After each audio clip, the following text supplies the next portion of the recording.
WCLN 1170 Radio and Cable Channel 16 are pleased to present We Should Know, hosted by JW Simmons, an upbeat, informative look at people, places, and issues facing our community. This education-based analysis of issues will remain positive and informative as we consider closely what we should know.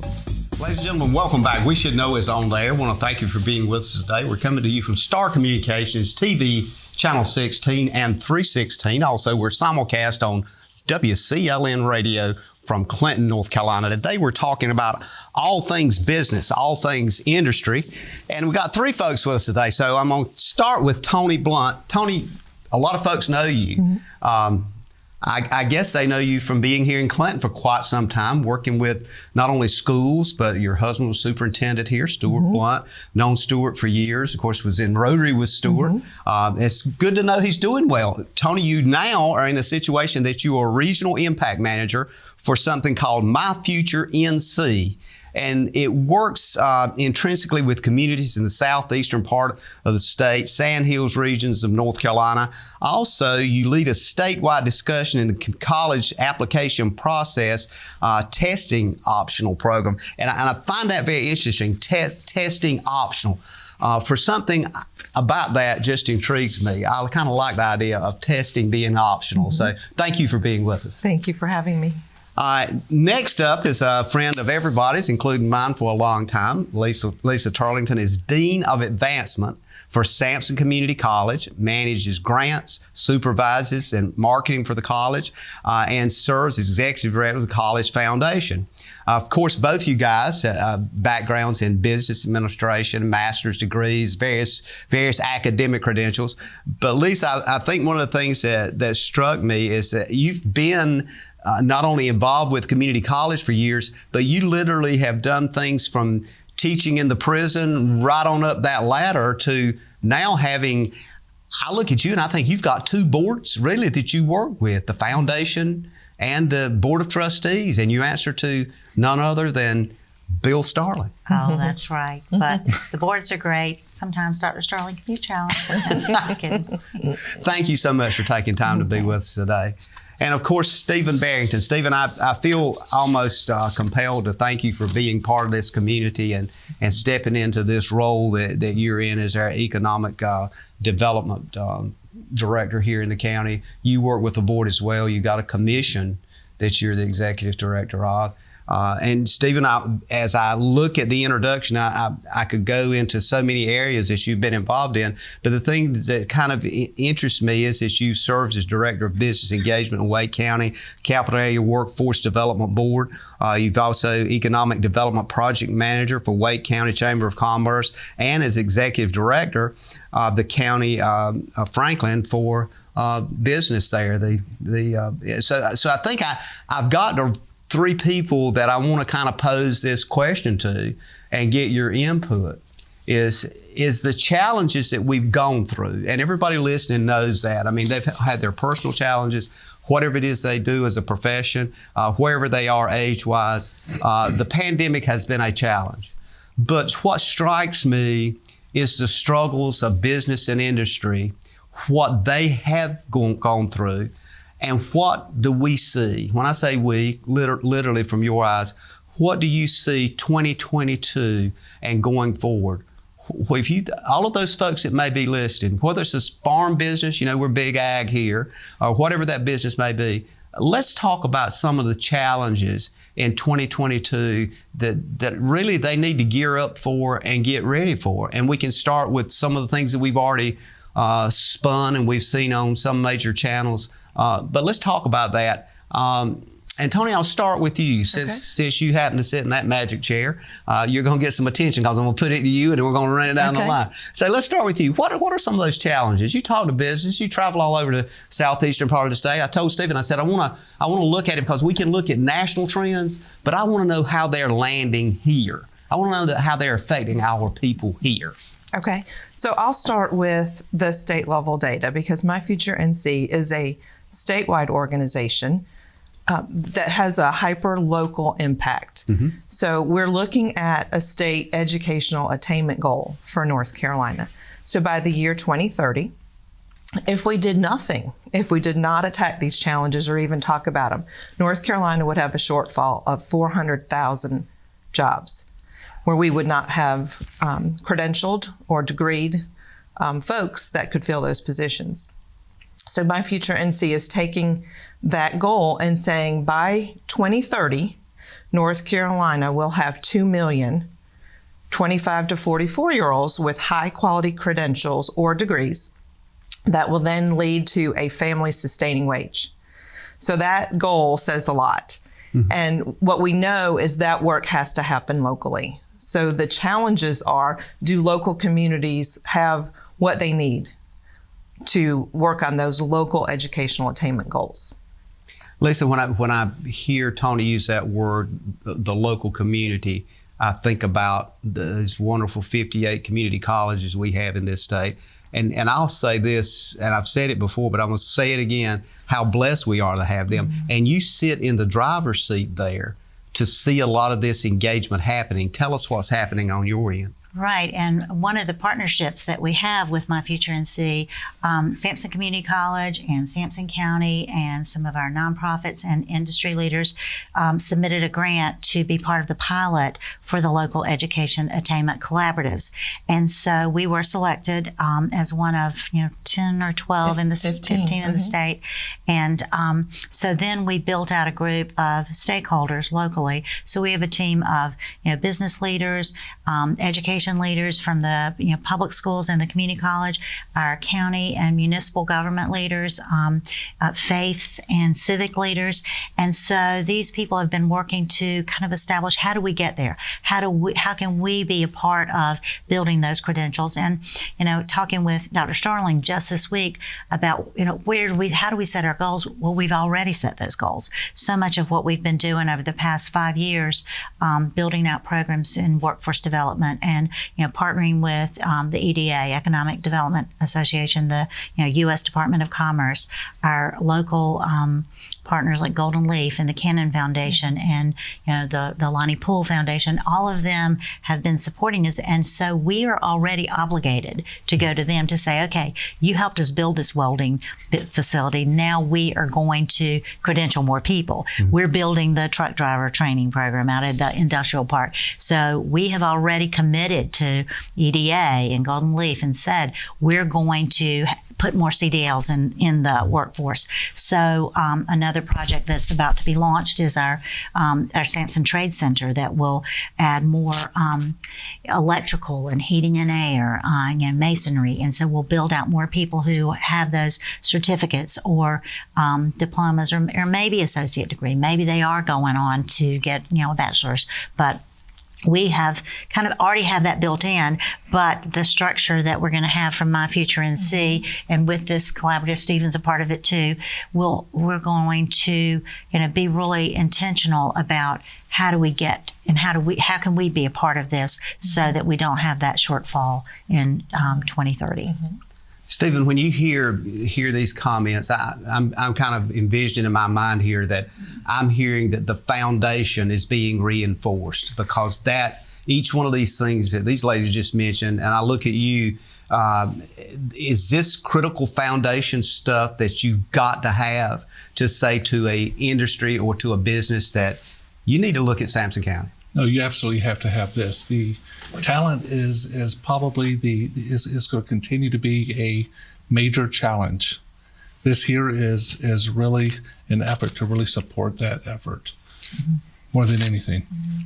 So when I think about your job, and I can only imagine having not even looked behind the scenes, but this is a selling point for you for regional development, for things in this part of the state, I would think.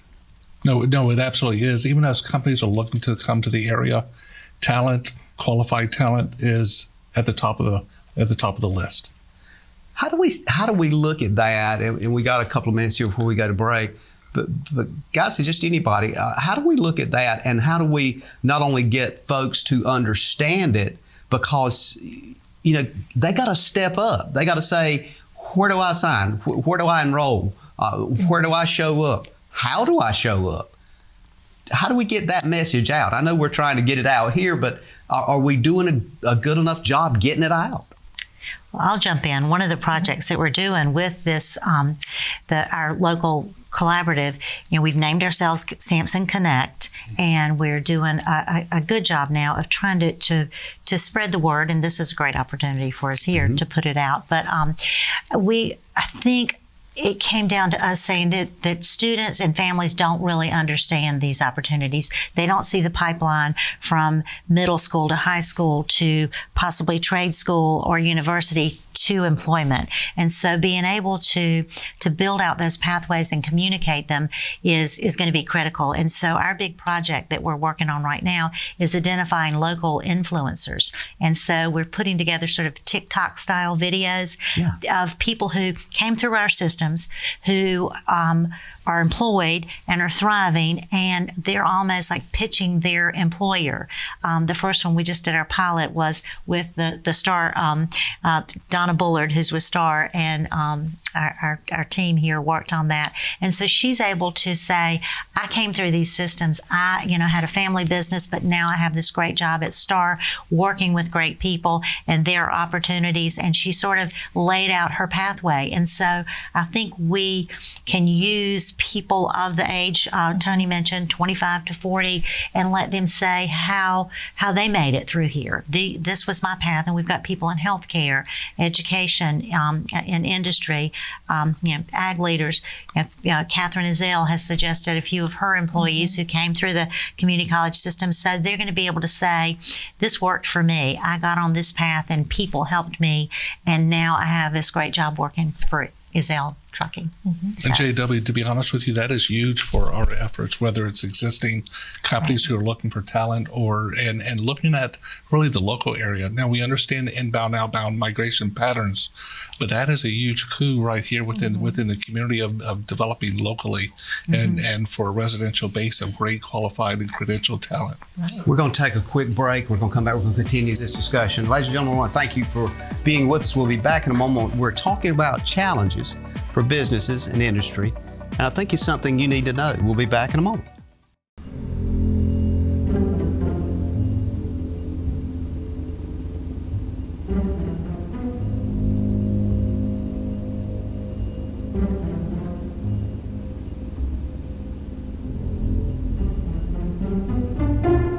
Let's get out of here. Protect what matters most in your life with security from Star Communications. Ladies and gentlemen, welcome back. Thanks for being with us. Second segment coming up here on We Should Know. Each and every week on Tuesdays at 2:30. There's also a replay at 7 p.m. Tuesday, Thursday on Star Communications Channel 16. We're talking about challenges for businesses, challenges for industry. We're talking with three people that know something about that. Stephen Barrington, who's the Executive Director of the Sampson County Economic Development Commission. We're talking also with Lisa. Lisa, you have been, I want to kind of bring back a little bit more thought on your background. Lisa Turlington has been involved with education for how many years now, Lisa? Well, I've been full-time at the community college for 12 years now, I think. But as we discussed earlier, I had those 5 years. We're looking close 15, 20 years that you've been involved in some aspect, and I'll use the word adult education. Toni Blount, Toni, you've been involved in your life with education for a number of years. You also married into a family with a superintendent. Everybody remembers Stewart, involved in education. So what I'm trying to relay here is I'm sitting here looking at three people that is strategically connected, that completely, totally is involved in the process of developing one of the most key tools that business and industry needs now, Stephen, and that's the human factor. Human beings that are qualified, credentialed, and ready to go when you are selling a company to come here. Does that make sense? I know you were looking at me wondering, where's he going with this? But I wanted folks to understand that there is a process And to your point, Toni, you're working that process now with an organization that's statewide, assuring, and I was kind of like a while ago, I wanted just to ring a bell when you said we're looking at 400,000 short. Yeah, that we're not going to have. And you didn't just stop there. You said somebody's doing something about it, and you guys are doing something about it. Let's pick it up and run with it from there, because the first segment, we really nailed one of those problems. The show's about business challenges. One of those key problems that business and industry is having is qualified, credentialed, trained people. That's what we're talking about. You're doing something about it, and you're doing something about it. Stephen's over there going, yeah, thank you very much. I got something here. So let's get back into this circle. And I'll start, Stephen, I'll start with you and let you kind of lay it out. Well, some of the local businesses in the area, they've actually spoken of being willing to work with folks who are not credentialed at all, because they need bodies. They need folks. They're willing to train on the job. They're willing to really do a whole lot. They're paying extra at this point. But really what Lisa and Toni are doing and bringing this initiative to the area is really lifting the game. And so I'll pull it over to... Right. I think what Stephen's talking about is there's just such a gap between how you can take the students or young people and get them to the workforce. And so part of what Toni's working with is kind of figuring out a way to stop the leaks in the pipeline, figure out why what you mentioned the video earlier about only 13 people left, but I think that getting to young people in middle school and let them know about career opportunities, let them see paths to training, even if they're not credentialed, see where career paths are, and recognizing that. And I know that like our county school system, Ginger Stone said they're working to build in those pathways and let middle school students understand and know about opportunities, because it may not even be that they have to go to community college or they need a degree. Sure. It could just be, a path straight to employment, and they could be earning some of the, polishing those skills while they're in middle school or high school even. And can we even take it back to what we're really looking at the state level is starting with pre-K. And we're collecting all of the data on the pre-K enrollment in our communities in North Carolina.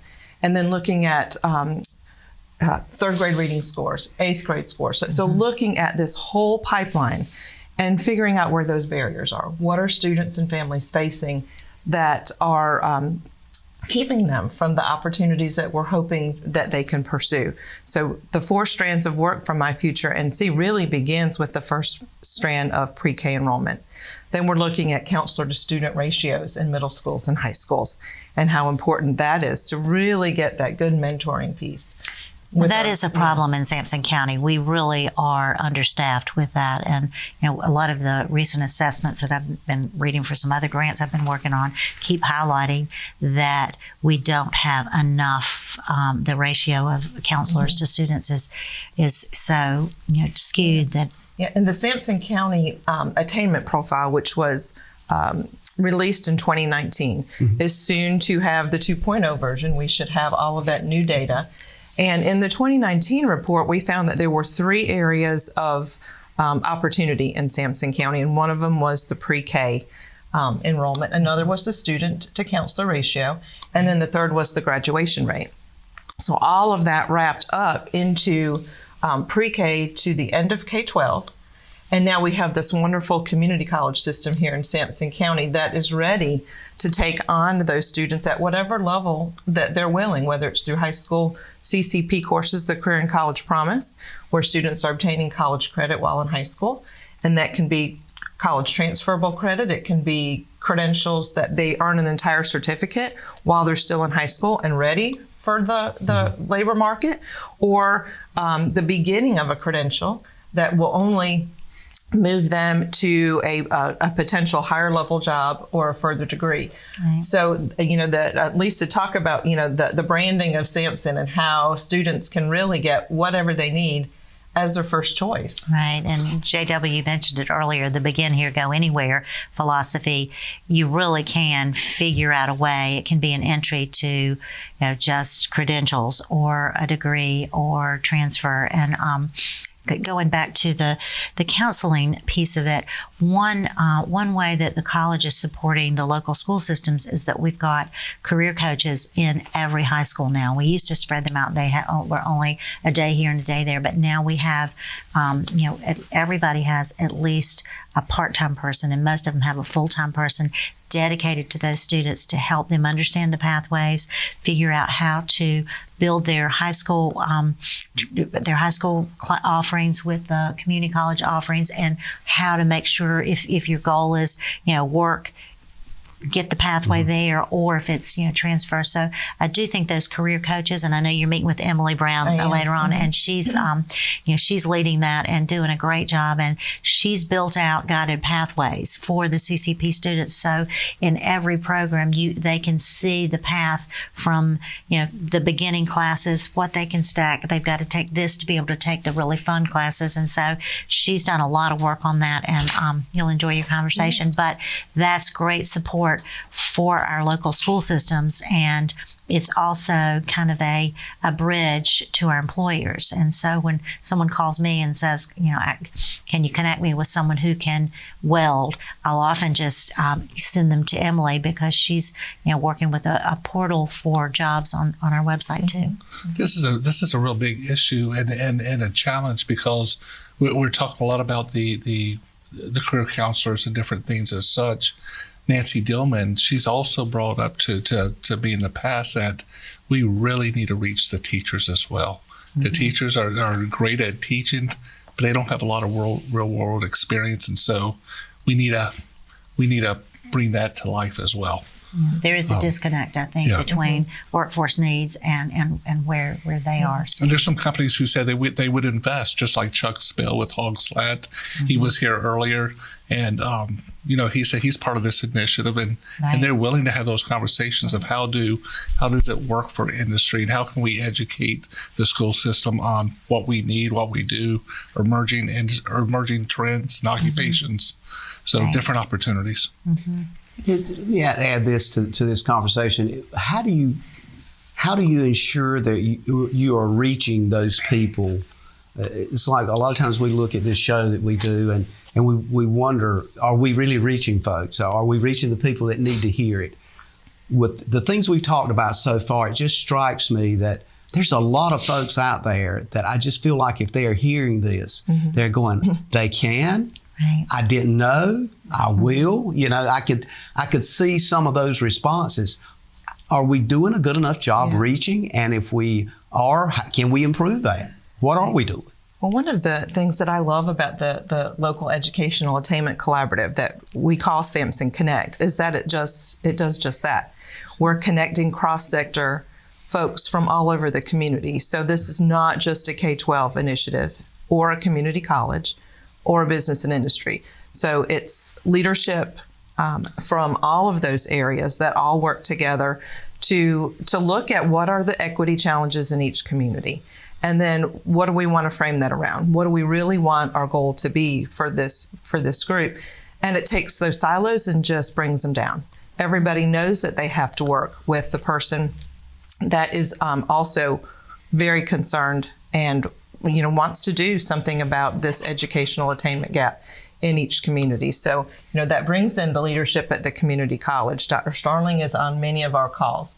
Our superintendents are on many of our calls. And then folks from our faith-based community, we really want to go in, get into those offices of the pastors who can then reach out into their communities to let those folks know all over the county what the options are. That's kind of what I was thinking when you said, how do we reach them? And that's one of the windows that we have identified is our faith-based leaders, and Ted Thomas, who's the chairman of the board at the college, he's also on this committee, and he's kind of working up a list in how we connect in churches with some, maybe share these videos in churches or share the opportunities. We're going to take another quick break, but I want to continue this. I think the important piece here is that I'm hearing that we've got the kind of, should I say, the medicine in place. The medicine is ready to take. We've got to make sure we get people to the table to take the medicine. Is that a kind of a good way to leave? Ladies and gentlemen, we'll be back in a moment. We're talking about things that you can do, things you may need to know about jobs. We'll be back in a moment.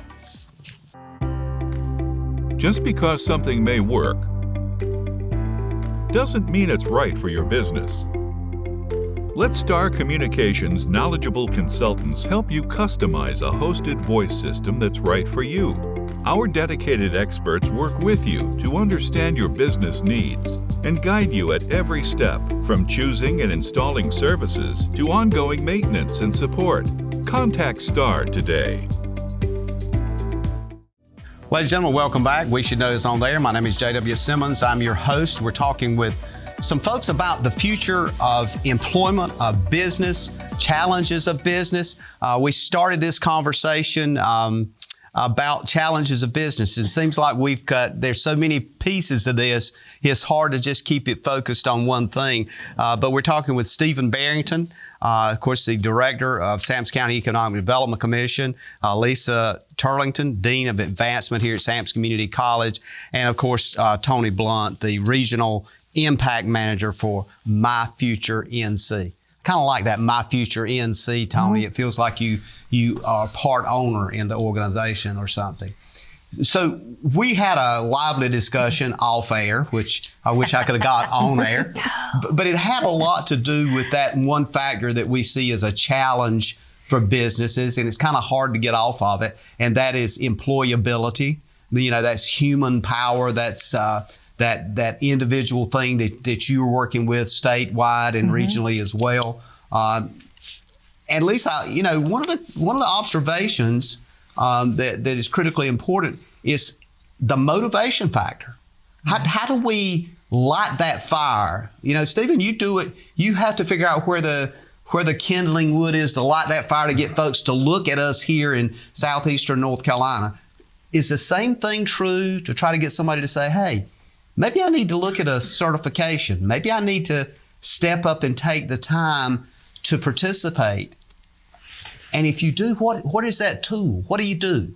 Let's talk about that one piece for a moment. I think that'd be important.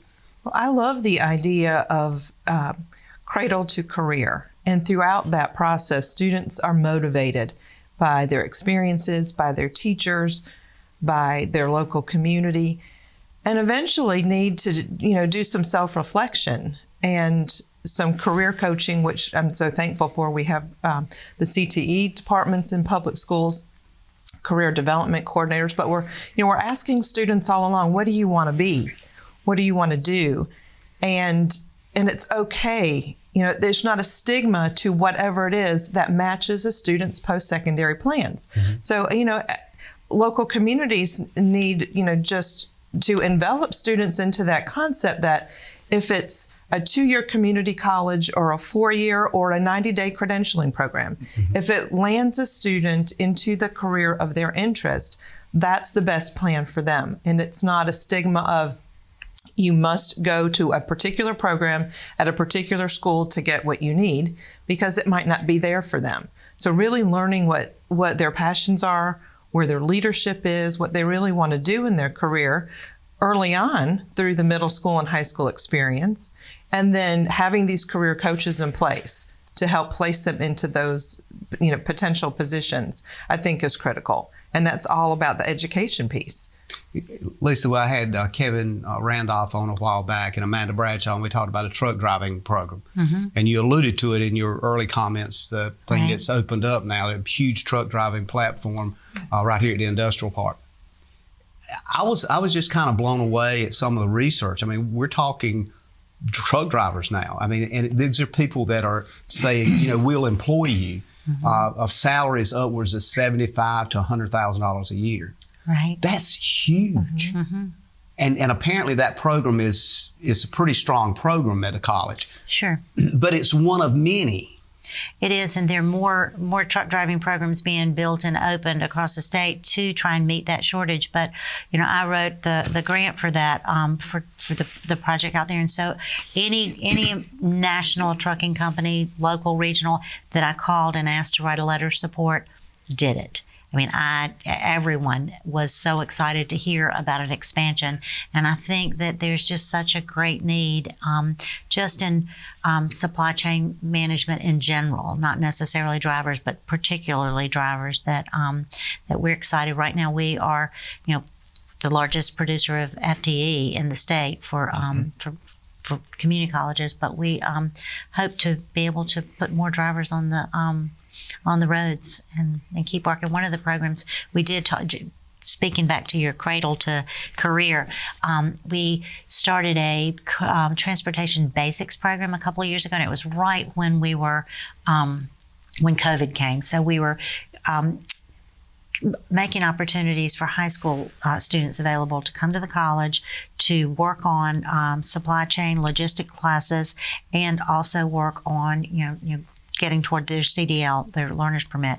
And we ended up, so many of the students had to leave the program because it was COVID. We were struggling with online and quarantines. But the three students who were able to graduate, they finished the program when they finished high school, and they all went straight to work. So we may be able to revisit some creative programming like that would give younger people an opportunity to see careers in transportation before they're really even able to drive or be on the road. That's a key issue, is it not, for business and industry, as you look at not only marketing this area for industry, is this idea of transportation and delivery of goods and services. Every project we receive who of companies who are considering the area, the region, etc., they're asking about transportation.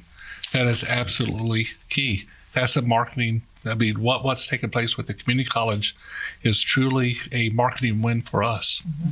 I mean, is that something, you're talking with someone and they come up, well, we need 75 employees. We're going to need 50 startups, and we need them trained. You can pick the phone up and literally call the college, maybe not Lisa, but somebody at the college, and say, look, we got 50 people that's going to need something in welding, and knowing they got a department there. We do that all the time. We bring in with Amanda Bradshaw and their team. They're tremendously valuable to what we do. In fact, they're kind of we kind of tag team a lot of those projects. The project in Garland right now. Yeah, that's a perfect example. Yeah, perfect example. Let's talk a little bit about this, which often comes up when it's a subject that's part of that, I guess, conduit of things that business and industry need to know or need to understand, and they understand, trust me, because they're looking at it every day. But it's the idea of transportation. It's the idea of proximity and where we are, literally geographically, the pin in the map moment, and you see where we are. What are the pros and cons of where we are geographically? I mean, I know we've gone to a technology world where we can do everything, but clearly something's got to move. We talked on break about how you could call and the next day have your paper towels delivered to the door or something. But at some point in time, somebody's got to move that stuff. So are we at a good place geographically in southeastern North Carolina? Some would say no, because you don't have there's not a fresh market here. There's not certain, iconic things that you like to have access to for some people, but we're also close to other urban areas. Right. So people in the northern part of the state may be able to find employment or buy what they need in Wake County or Johnson County. Same, people in the southern part, or they may go to Wilmington, or western go to Fayetteville. So I do think that we may be losing local shoppers, or maybe losing our labor force to some of these larger areas that so maybe we have to repackage the opportunities here to be able to keep our skilled workers in Sampson County. Stephen, I'm sure and we market our proximity. We have to market it to I-40, to 95, to the military bases, to RDU, to Wilmington. This is a big deal. And to Lisa's point, being right here, right beside Fayetteville and Goldsboro, that's actually that's a good thing. And in between Raleigh and Wilmington, that's great. And thinking about the post-secondary opportunities that are close to Sampson County. Yes. Right. So you have, the community college, one of 58 that has such great offerings right here, but you also have a UNC system in Wilmington. That's right. And in the independent system, we have Mount Olive less than 30 miles away. Right. So many opportunities that are really linking the whole pathway idea. What is going to draw folks back into the community of Sampson if they leave and get an education?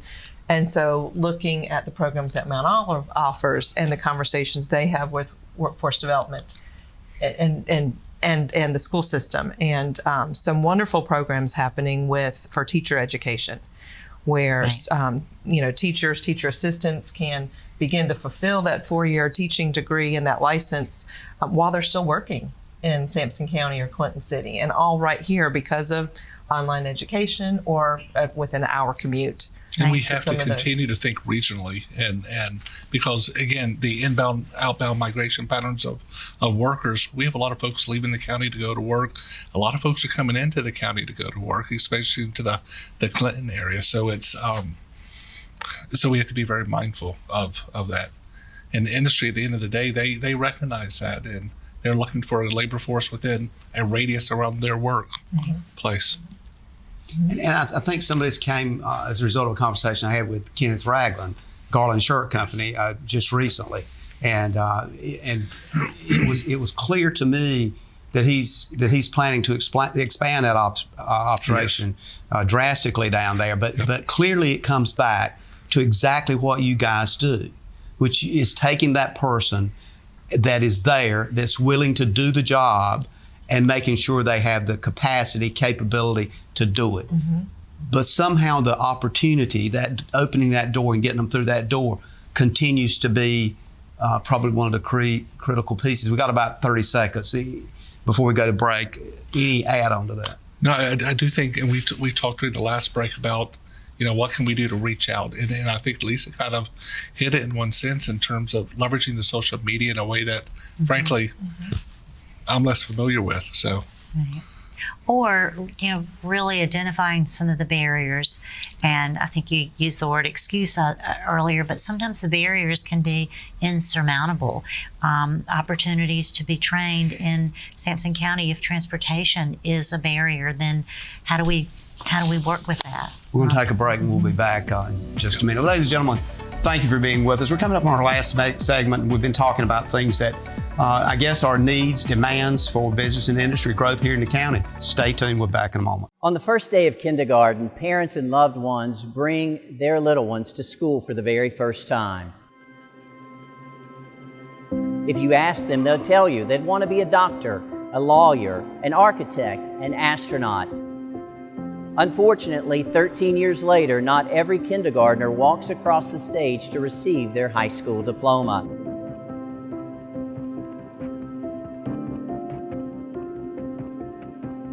These students represent 100 average ninth graders in North Carolina's public schools. Of these students, 13 will not graduate from high school. 15 will graduate from high school but have no plans to enroll in college. That leaves 72 students who plan to enroll in college, but 19 of them won't enroll after they graduate from high school for one reason or another. 12 will enroll in college, but will drop out after their first year. 11 more will make it through their first year, but they will not graduate from a community college or college within the first 6 years. That leaves only 30 students. These students will obtain a college diploma from a community college or a 4-year college or university. That's only 30% of the group we started with. What does that mean for us? Ladies and gentlemen, welcome back. Again, thank you for being with us. We're coming up on our last segment here. I want to stop just for a moment and thank you for your input, for your continued comments. And your message is sent to weshouldknowedu@gmail.com. That's weshouldknowedu@gmail.com. We're very fortunate to have your suggestions, your follow-up comments from a show. We certainly appreciate those. And yes, the exploratory things where you let me know what you think we need to look into for another show, or topics or subjects that need to be unfolded for the rest of the folks here in our listening and viewing area. Also remember that you can continue to reach us, and some of you do, is send us a card or a little note. People still do that, by the way, and just send that to Post Office Box 1482, Clinton, North Carolina. Post Office Box 1482, Clinton, North Carolina. And of course, the name of the show, as you know, is We Should Know, and it airs every week at Tuesday, 2:30, Star Communications, WCLN Radio, replays at 7 p.m. Tuesday, Thursday, Star TV, Channel 16 and 316. And also, there's this kind of component that a lot of folks will remind me, and I'm kind of stunned occasionally. Somebody from outside of the viewing area will say, well, I saw your show on so-and-so, or I pulled it up. Well, yes, it's on YouTube, and it's on Facebook, and all of those other names of social media platforms that I probably don't even really know all of them now. So it's out there, and the information, we're reaching a lot of folks. I appreciate your comment. Today, we've been talking about business, industry, challenges that face businesses in 2022. I really was not sure where we were going to end up. We've got Stephen Barrington here, Lisa Turlington with the college, Toni Blount with something called My NC, My Future NC, and Stephen with business and industry. I mean, obviously you're seeing a lot of things. As I opened the show today, I was not sure where we were going to land, but we landed on the one key thing is jobs and employability. The thing that you feel is the challenge. I mean, I had listed here for challenges was keeping up with the industry, coping with the market, digital, automated business, data analysis, modernization, cybersecurity. I had just a list of stuff that we could talk about, but we didn't get away from the one thing that clearly in your eyes is the key point, and that's employment and jobs. So let's stay with that trend, and let's talk about where we are and what we've discussed. And I'm out there listening to this show, and this guy says it's We Should Know, and he's giving me all this kind of information, and I'm thinking, well, daggone, I've been doing this, whatever it is I'm doing now. Maybe I'm not making but $300 or $400 a week, whatever it is. I might even be doing that, but I'm still sleeping in the same place, and so far I'm not under a bridge. But I hadn't really thought about it, or maybe I'm just getting out of high school, and I don't know. I don't think I'm going to make it. My grade score average, I'm not going to walk through the door at UNC or State right now. I'm not ready for that. It's what number do I call? Who do I reach? Well, you can certainly look online at sampsoncc.edu and look at opportunities that might be degree seeking, but it may be short-term training if you're interested in maybe getting into the workforce right away. And then if you talk with a counselor, someone can put you on a path to some training that might help you with getting a job right away, or if you're in a job and you want to improve your skills, same thing. It's, again, sampsoncc.edu, and you can look at programs and offerings, and or make an appointment to come and talk with a counselor. You see, and with the program, you're with a statewide program, so you're even talking to a larger audience when you speak, Toni. So what do I do, and what do I make of this? My Future NC. Right. So My Future NC is state level. We advocate. We supply data on a very thorough dashboard broken down by county. So every county can go on the website, myfuturenc.org, and look at all their local data. And that data involves everything from their pre-K enrollment all the way through career and labor market alignment. That helps the local cross-sector business industry, K-12 community college folks. The folks that are really looking at inwardly at themselves, what they want to do. There's great resources. Like Lisa said, your local community college is a perfect way to start. nccareers.org has wonderful resources that will help folks do career assessments, find their likes and dislikes, and that molds them into sort of a track where they can explore different career options and then look and see what the credentials that are required. And most of the time, those are offered at the community college. But the work that we're doing with the LEACs, or the Local Educational Attainment Collaboratives in North Carolina, it's asking folks that are in positions where change can be made.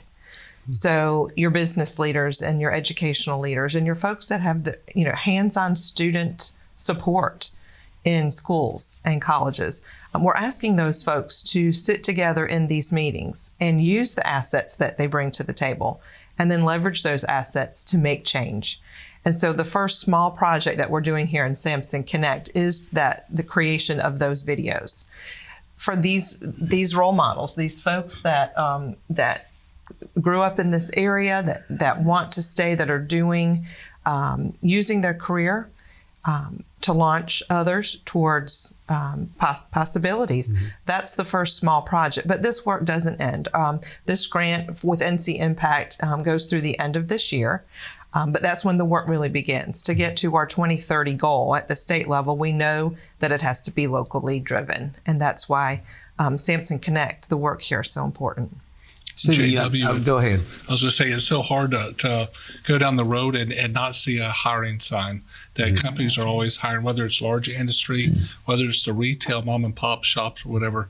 That's why these roles are, this educational attainment is critically important. Some folks are looking for warm bodies and can help to train and guide. The majority of folks, if they can have someone who's credentialed, that raises their or lowers their risk in hiring them. So that's an opportunity that we're excited about and excited that these efforts are taking place.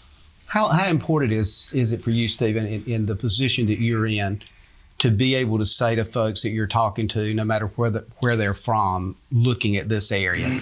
And even with one of the biggest industries that exist in this state, mm-hmm. We could easily say, and I think Steve Troxler would shame me if I didn't, is agriculture. Mm-hmm. we're looking at a $6 billion industry. Right. So when you look at them, can you say that we have a interested, motivated, qualified workforce? That's actually a really great question. Dodge. Good deflection. That's actually a great question. I could say that we have a lot of efforts that are taking place that over a period of time, hopefully we'll get to where we need to be. We have to look regionally at talent. That's important. But what we're doing inwardly, I think is necessary. And at least I said that, not Stephen all the time, but I said that to try to make the point that you guys need people to step up. Right. You can't do this by yourself. If we say that the one key thing that is a critical component and challenge for business and industry in 2022 is workforce and people and jobs, and there's people out there that got to step up and say, hey, I want to do one of these things. Help me decide what I'm best at. Right. Lisa and I were just asked to do a presentation for Clinton City Schools for the 6th Annual Learning Summit. Mm-hmm. So a big professional development day for all employees of Clinton City Schools. And we'll have a segment or two where mm-hmm. Lisa will get a chance to describe Samson Connect, what just the beginning of the work that we've done since June together, but really where it's going from here. Right. Talking about our first project and then where it can lead. But, it's that awareness part. Yeah. If we can get in front of that many people and talk about the local work teachers. And the state work, mm-hmm. the teachers and the school counselors and the administration, we'll know what's happening and get this buzz around this topic of educational attainment and workforce alignment. And that can only be the beginning of a continued conversation for a long time. And I think you just started another slogan. We need to keep the buzz going. Right. I mean, we need to get that buzz going, because at least if you don't get them through the door at the community college, you can't deal with all of these things. You can't do that processing of working with that product commodity that's critical that Stephen talks about, which is that person to do a job. Yeah. So how do we give them a phone number? We give them the address of the college. Do they call Amanda Bradshaw? I mean, you know, who is that personal? It's like, I guess I'm trying to speak on behalf of all those folks that are listening or viewing. I'm looking for that individual counselor, Stephen. I want to be able to call him and say, look, I don't need to make an appointment. I'm tired of doing whatever job I got now, or I don't have a job, or I think I'm much more, I can make much more money somewhere else, but I need to get through the door. And then they can't just quit whatever it is they're doing. We got a lot of farm labor, which are critical jobs. Yes. Farm labor is a critical piece of infrastructure.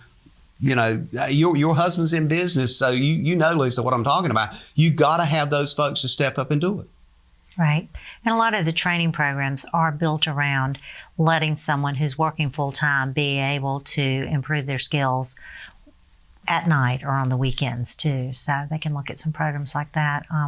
And you're talking about older people who are already either close to adult learners, but we also want to help young people start to think about it and to talk with counselors early on. Listen, we've had a great discussion today, and to your point, you're exactly right. We needed this to be a holistic approach. Well, you know, whether you're 17, 16, 18, you're just graduating from high school, maybe you've got a 4-year degree and are tired of that particular office job and you want to get on the road.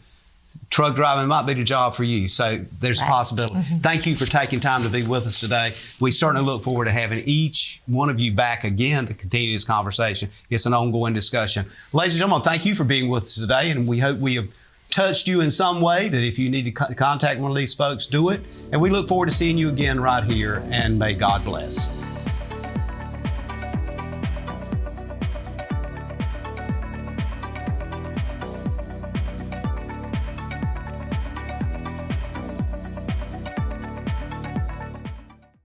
Thank you for tuning in to this week's episode of We Should Know with host JW Simmons. If you have a question, comment, or suggestion regarding this or any episode, please send your emails to weshouldknowedu@gmail.com. And remember to tune in every Tuesday at 2:30 for another informative episode of We Should Know.